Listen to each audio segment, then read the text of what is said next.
In today's video, I'm going to teach you how to enter Square sales into QuickBooks Online. We'll walk through how to take the sales that are processed through Square and record them properly as a bank deposit in QuickBooks Online, so your books match what actually hits your bank account. Start by signing in to your QuickBooks Online account and head to the left-hand menu.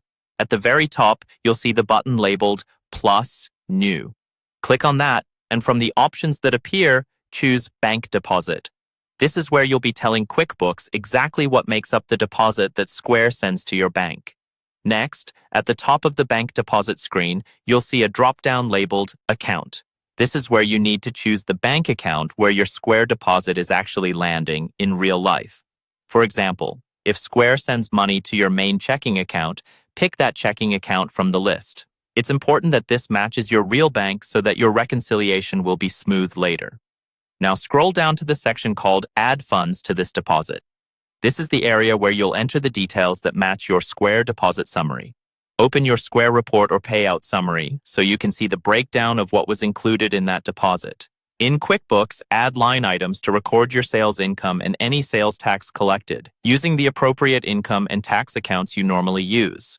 Make sure the amounts you type in here match exactly what you see on the Square summary for that payout. After you've entered the sales and sales tax, you'll need to account for the Square transaction fees. Still within that same Add Funds to this deposit section, add another line. In the Account column for this new line, select your existing bank charges or merchant fees expense account. If you don't have one yet, you can create a new expense account with a clear name like bank charges so you'll always know what it's for. On that fee line, enter the Square fee amount as a negative number. This tells QuickBooks that the fee is being subtracted from the gross sales before the money hits your bank. Finally, look at the total at the bottom of the deposit window. That total should match the exact net amount that Square deposited into your bank account. Once everything looks correct, click Save and Close.